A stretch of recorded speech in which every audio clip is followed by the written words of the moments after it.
Hey Reddit, when did your something's not right here gut feeling ever save you? My aunt told me a story about my dad, who greatly dislikes his sister and is an all-around asshole 98% of the time. Calling her out of the blue one night while she was in college. She answered, he said he didn't know why but he had this urge to call her, to make sure she was okay. She told him she was fine and thanked him for calling to check on her. She never told anyone else except me, and hopefully a therapist or two. But she was holding the bottle of pills she was planning to commit suicide with right when he called her. 20-some years later and she's very happy with her decision to live. Edit, since this has unintentionally garnered attention, please check out ways you can help or donate in your community.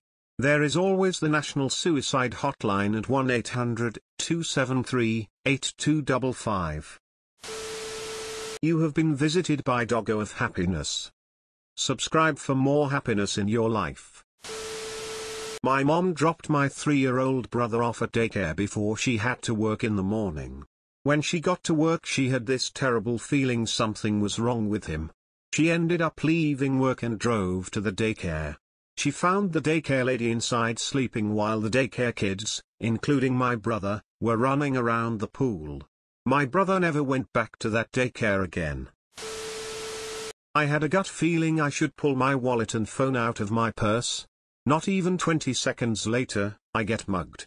The man dragged me across the sidewalk and stole my purse, but all he ended up getting was a juice box and my birth control.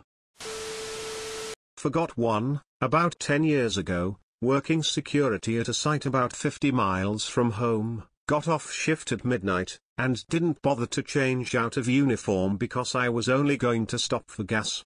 2 stations in the town I was working in were open after midnight, but it slipped my mind as I drove past the first one.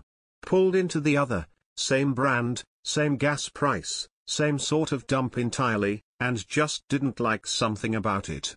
Nobody else around but a clerk that I could see, but I decided to go back to the other one.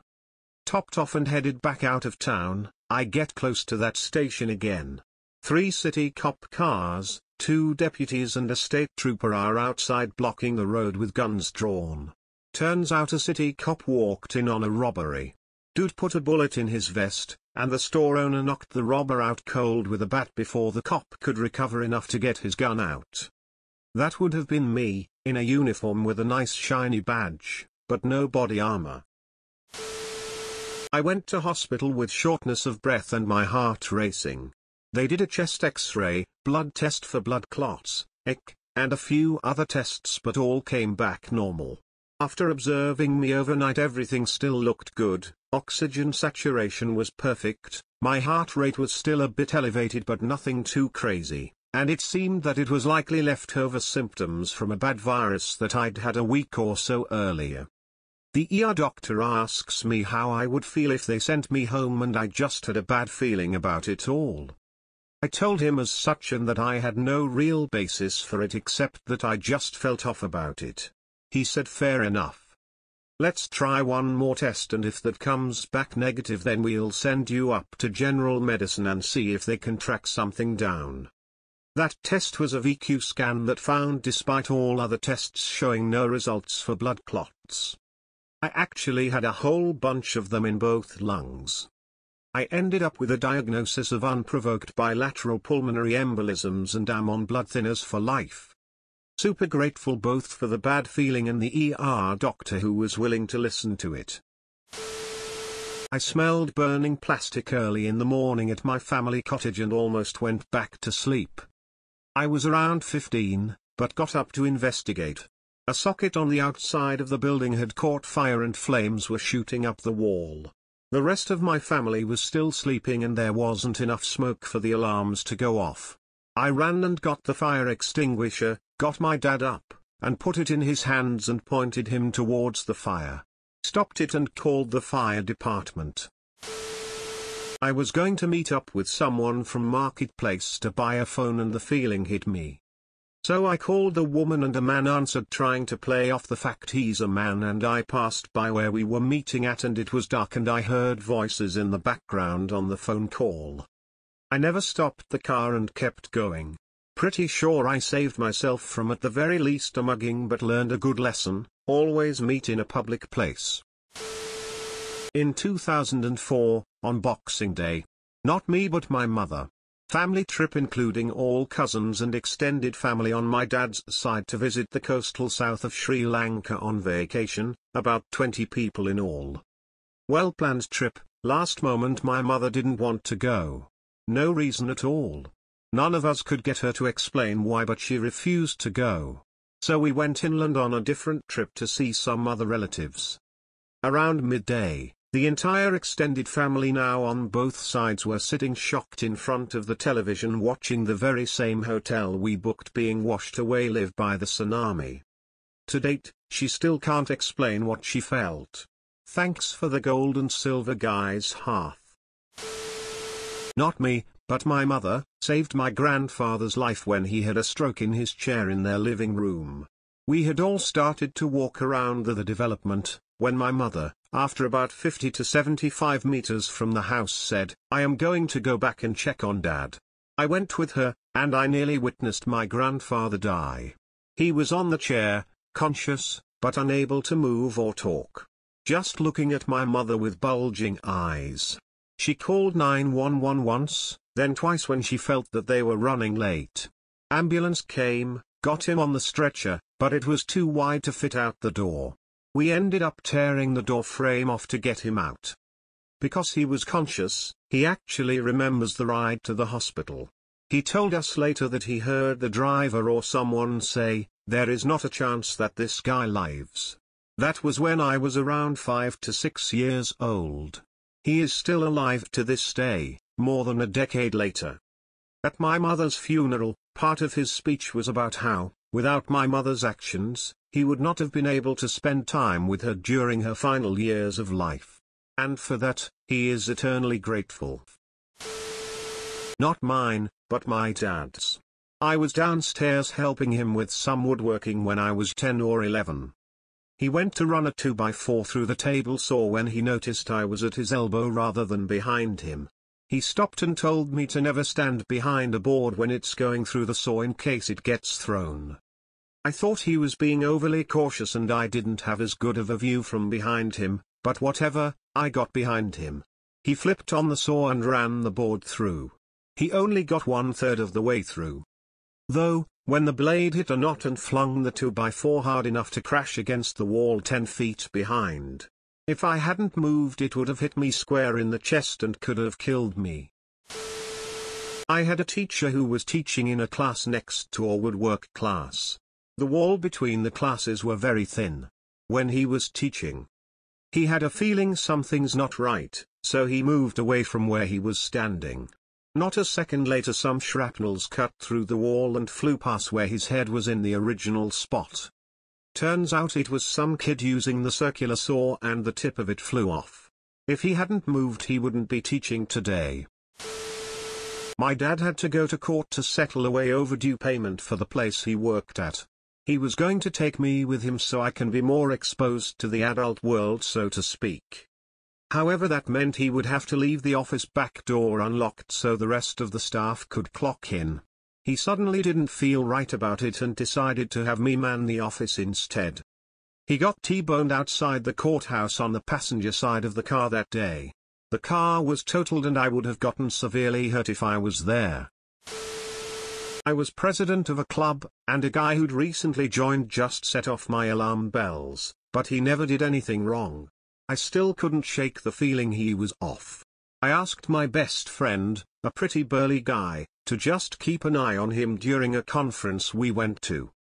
Most of the club, minus me, went to a party at the conference. My best friend kept an eye on the weird guy for most of the night, and ended up stopping him from raping a passed-out drunk girl. I pretty much always trust my gut feelings now. Edit, it was a Model UN, I'm a girl, the conferences were actual conferences Lamau. I was falling asleep in the car. My friend was driving. All of a sudden he stops talking and I think to myself, WTF? Something's not right. I open my eyes and turn over. Dude was having a seizure. His legs were stiff as fuck and his foot was on the gas. We were going downhill towards a busy intersection. We had the red. So I slammed the car in park and pulled the keys out. Car starts rattling, making a weird noise, but it gained so much momentum it was still rolling down. So I grabbed the steering wheel and veered us off the road into the side of an abandoned building. I opened his door and climbed over him. I was able to get him out and turn him on his side. The police officer that showed up was like, "You couldn't have done this in a safer fashion?" I just said sorry, but inside I was like, fuck you. Not my gut feeling, but my sister once came back home when she'd already left to go to school 10 minutes earlier because she suspected something was wrong. Prevented me from attempting suicide. We were looking at houses a while back, and found one that was great location, would have been perfect size for us, and didn't appear to need any work other than new carpet and stuff I wanted to do, like painting and switching it over from oil burning furnace. I just had a nagging feeling about it, and my husband agreed. As much as we loved it, something was off with it. I actually thought ghost or something silly like that, smiley face, and we ended up passing on it. I was still kicking myself about it until a few months later when it had a major electrical fire. The whole house and everything in it was a total loss, and the family that lived there barely got out alive. I had gone to this bar back home with a few friends, and afterwards everyone was supposed to go to this house party. I was game to go from the moment I was invited. Halfway through the night I had this gut feeling to not go. I told my best friend that she shouldn't go, but she insisted that she wanted to go because there were a few cute guys there. I couldn't shake the feeling that we shouldn't go, but she talked me into it. When we got in my car to head to the party, the guy feeling was worse. I grew up around cars and drive a manual. My best friend is completely clueless when it comes to cars. So I deliberately grinded the gears and jerked the car and made it stall, acting like something was wrong. I pretended to try to fix what wasn't broken, and after about 15 to 20 minutes of fixing my car, cops and fire trucks followed by EMS flew by us. I fixed my car but told my best friend that I just wasn't feeling well, and she agreed and said my car breaking down ruined her mood. So we went back to my place to watch movies. About an hour after getting home, we got a call from a friend of ours saying that the girl who owned the house and who was throwing the party was cheating on her husband, who was deployed and came back in leave to surprise her and caught her in bed with his buddy. Dude pulled a gun and started shooting at this girl and his friend while everyone else fled the house. I was in the Amazon as the end to a 3-month solo trip around Latin America. Wanted to enjoy one last walk through the jungle before leaving, so left my jungle lodge around 8 AM to walk down to a small river nearby. I stop and close my eyes to listen to the sounds, as the jungle is super loud with crickets, birds, insects, etc. Almost immediately I got a weird feeling and felt really uncomfortable. Which was weird because up until then I'd only felt peaceful and happy. When I opened my eyes, I realized everything had gone completely quiet, which was definitely not normal and not something I had experienced in other rainforests I'd been to. It was bizarre. I immediately felt that I had to leave and fast. After I dipped and got back to the jungle lodge, I told the tour guide what happened, and he said it usually only gets quiet when there is a big predator close by. Thanks but no thanks. I used to never wear my seatbelt. This was before they were annoying as fuck if you didn't put it on. One time I was sitting in the passenger seat of a car and had a gut feeling to put it on. Not even a minute later we were hit by someone doing about 60 miles per hour. Cops said, if I didn't have on my seatbelt I would have went through the windshield. I always wear my seatbelt now. One time when my little sister and I wandered off in Superstore, a strange man was standing behind us. In the toy island I was getting super weird vibes about him. Keep in mind I was only around 9 to 10. And he also looked super shady. He had a big hoodie, dark sunglasses, you name it. Just screaming serial killer. So obviously my first thought was to just move away from him because we could just look at different toys anyways. Nope, apparently not. He just kept following us but maintaining a small distance at the same time, and eventually I whispered to my sister that a man was following, and we started walking in circles around different aisles to lose him until we found our dad. I remember how he looked at us one last time before walking away. I was scared of strangers for a while after that, even though I was really outgoing as a kid. I was afraid he'd followed us home for some reason. And looking back on it now, he could have been trying to snatch us or something. But maybe he just wanted to help, but I'm pretty sure there was something wrong with him. This isn't my story. It's from an old high school teacher of mine. His friends were bar hopping. They were all underage and traveling to a bar about 45 minutes away. It wasn't like this is the first time they were doing this or anything. All of a sudden, he got a really bad feeling and started panicking. His friends made fun of him and wouldn't let him out of the car. But it got so bad they had to dump him in this small town in the middle of nowhere. He used a payphone and called a cab home. The next morning he saw that his friends had been in a car accident. Obviously due to drunk driving. Most of the friends died. One survived with a severe brain injury. His life was saved all because of a gut feeling. Sometimes he has survivor's guilt now. I was driving and it started to snow. I noticed that I was going a bit fast and strongly sensed I should slow down. I did, and a couple seconds later I came up around a bend with the road suddenly being covered in ice. I started to fishtail while sliding directly towards two people standing outside their car. They had wrecked in the same manner that I was about to do and were standing outside their car, with me heading straight for them. I quickly thought of my options and ended up doing a hard right straight into the highway barrier. I slid nearly 100 plus feet, dragging the front of my car to slow it down. Because I had decided to slow down, I was able to give the two guys enough time to get out of the way before I slammed into their cars. Even though I totaled my car, which was sad, I did not end up killing two people that night. The police did not end up ticketing anyone, thankfully, and they finally sanded the road after we had all wrecked. Lol. Snow while driving still scares me to this day. I was learning violin when I was about 10 from an instructor at my local music shop. I got the weirdest feeling from him even though he didn't do anything out of the ordinary. I wanted to vomit every time I looked at him, especially his hands. After 4 lessons I told my parents that I had a terrible feeling about him and I never wanted to go back. Luckily, they listened and didn't make me ever go to him again. A few years later he was arrested for molesting multiple of his students. I have no idea how I knew something was off. He never did or said anything, but I just felt it. Few years back I went to UNI in Brussels. I would always take the train to get there. One morning I just woke up and didn't feel great at all. Keep in mind I have had a horrible flare-up of Crohn's for the last weeks, but this felt different. Guess it was my gut. So instead of pushing through it like I did with Crohn's, I decided to stay home for once. This was the only day out of 2 that I ever stayed home from UNI. That day the terror attack happened on the train that I usually ride to get to UNI. My boyfriend and I were visiting friends for a week in Phoenix. We girls were lounging at the pool while the guys were flexing their grilling skills. My boyfriend paused a moment, stood very still, then told me to go get dressed.